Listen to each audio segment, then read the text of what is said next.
New Bedford Light, the online news publication, which premiered, if you will, last year, continues to produce some top quality long form journalism that centers on the city of New Bedford, its people and key issues facing the city. Jack Spillane is a longtime journalist and now columnist for New Bedford Light. Jack makes periodic appearances here on Town Square Sunday, and he joins us today. Welcome back, Jack. It's good to be with you again, Jim. All right.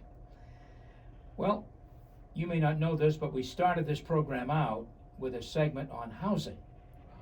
And I guess New Bedford Light, on Wednesday of this week, presented an online forum discussing the issue of housing. Were you the moderator for that, Jack? I was. It was the third of a series of things called the Chat that we're doing, which Sure. are an hour-long community conversation with people of interest in the community, and this one was about affordable housing. I chuckle there, but it's not a chuckling matter. It's a serious matter for many, many people. And I know you probably didn't solve the issue, but you certainly, I'm sure, touched on a lot of information. It was a very interesting conversation. We had the Reverend David Lima from the Housing Partnership. We had Renee Ledbetter from United Interfaith Action, and we had Josh Emerald from PACE, all guys who have worked a lot in Homeless Providers Network and different aspects of housing, and they had a lot to say. Mayor Mitchell had a lot to say this week on housing as well.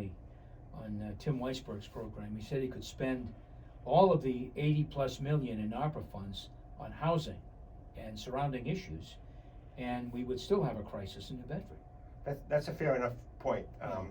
Affordable housing is a systemic problem. It's a countrywide problem and a statewide problem, and even $80 million is not going to solve it all, but the community advocates would like the mayor to spend the largest portion of it, and he devoted a significant portion of it, but not as much as he did to arts and culture, hospitality, and tourism, and that's one of their objections. I'll tell you, I don't know if they mentioned this on Wednesday night, but there'll be a meeting, I guess. They have a meeting with the mayor, UIA, upcoming in the next few weeks, and we'll certainly see how that goes. But meanwhile, the city council continues to discuss the package and how it should be spent, and they're going to have a spreadsheet of something. I'm not quite sure. I don't get it, frankly. It's interesting to see how this process has developed. Yeah. Everybody, of course, wants to be the one who says we'll spend it on X but not Y, and the council has ideas, individual councilors have ideas, the mayor has ideas, the housing advocates have ideas, the Zeitarian Theater and other arts people have ideas, and somehow they're going to put this all in, and the latest is that the council is going to average all the ideas. I'm not sure that's the greatest way to do it, but they're going to get there somehow. Well, let's hope they do. The mayor also said this week that New Bedford was far behind other communities in starting to spend this money. So the time is now. Hopefully they'll reach some sort of an agreement soon. Jack, you recently wrote a lengthy piece on New Bedford Light about two Cape Verdean women, singer Candida Rose and poet and visual artist Ivor Brito. And this was really centering around the lost history of Cape Verdean women. This is something that these two women feel very strongly about. How did this column come about? So there was a scholarly study of the achievements of Cape Verdean women, and it has a long title, and I'm not going to try to pretend that I remember it, but Eva and Candida both contributed a essay, and in Eva's case, a poem to it. Cape Verdean women, like women everywhere, have been behind the scenes for much of their history, even though they were writing poetry, writing histories, and doing all the things that men do, but they haven't been as out front. Like other women in the 21st century, they're claiming their time now, and so Eva and Candida wrote about some of these achievements. Mm-hmm. What did you learn from your discussion with these women? Well, number one, I learned that a Cape Verdean woman from Woburn wrote the 1950s blues rock and roll hit Happy Happy Birthday, Yeah. which I had heard growing up. I'm Sure. old enough to remember that, but I never knew that a Cape Verdean woman wrote that. But I learned a lot more than that. I learned that they had been active in the revolution in the 1970s when Cape Verde won its independence from Portugal. I learned a little bit more about the nature of Cape Verde, which was established. It was desert islands that were transformed into a slave trading port to send Africans to the Americas, and how the Cape Verdean people grew out of that. The mixture of Europeans and Africans in Cape Verde, and the process by which they have transcended that start and achieved all these great things on their own. I thought it was a really inspiring story. And now researchers and writers learning more and are working to raise awareness about the workings of Cape Verdean women, or criollas, as they're called. Is there a forum being planned, a national kind of forum? Yes, there is a biennial forum that this group, Criollas Poderazas, I don't know if I'm pronouncing that correctly, but runs every other year. It's not going to run this year because of COVID, but it will probably be back next year. They may have some sort of event, but not the whole forum, the seminar that they have been running. This is a fascinating history, and it really is something. And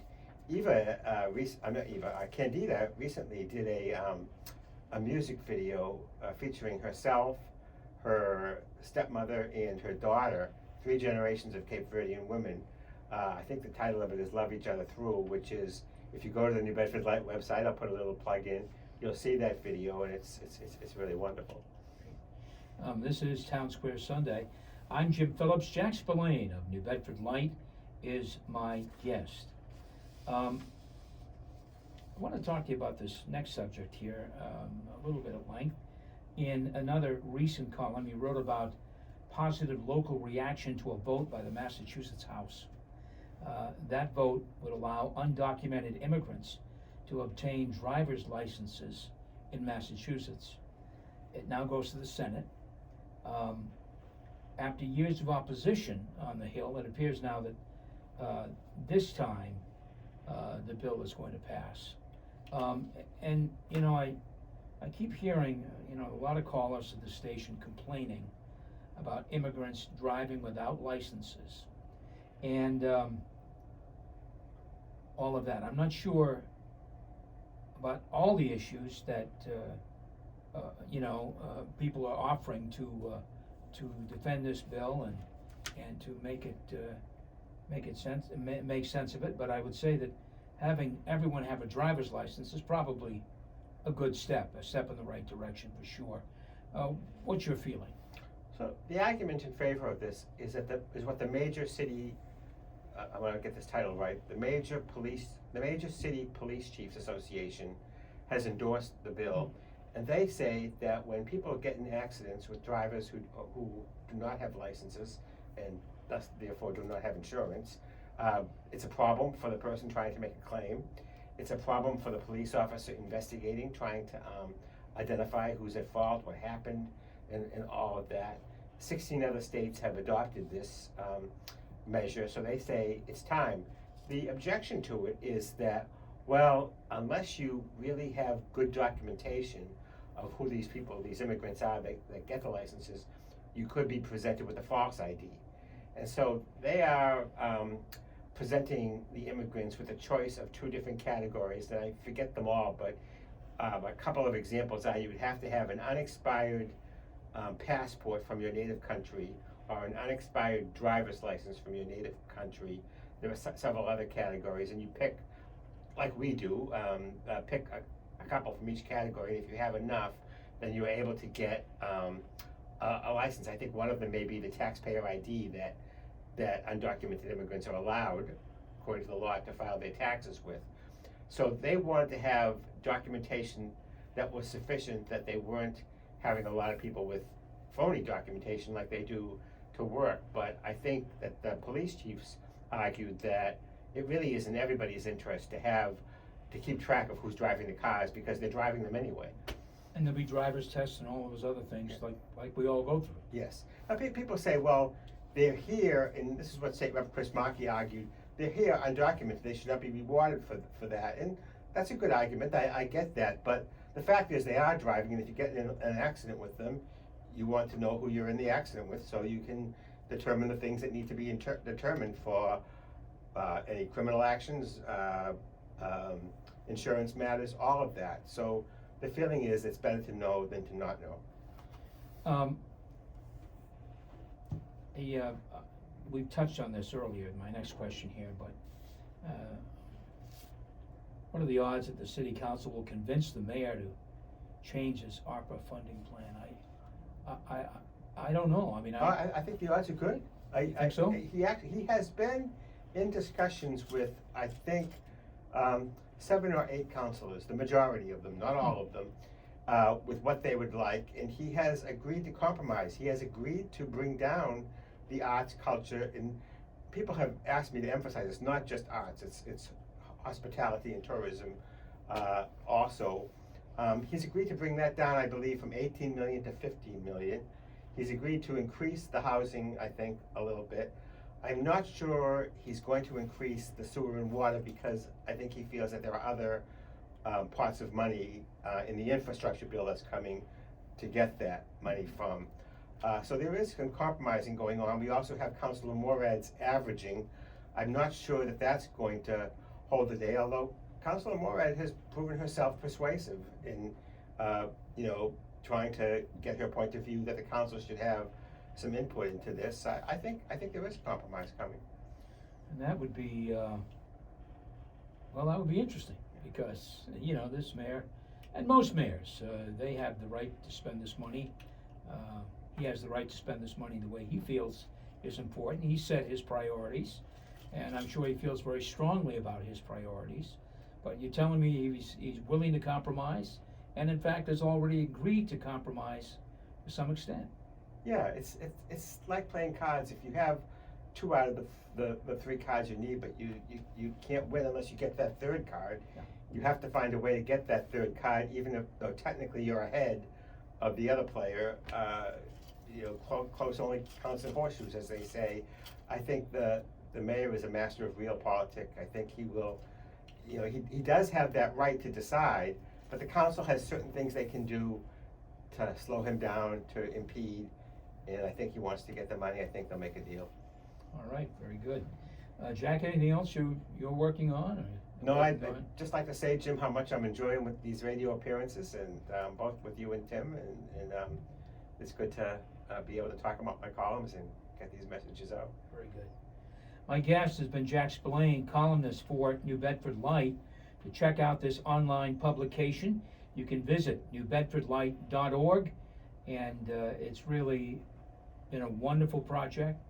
I know you're raising money all the time. It's a different kind of situation, but really I think it's a plus certainly for New Bedford. Check us out, newbedfordlight.org. There it is. Thanks, Jack. Town Square Sunday will continue in just a moment. Down. So stop that. You may not have to edit the 3rd one after all. No, well, actually, after 30 seconds, it worked out perfectly. All right, very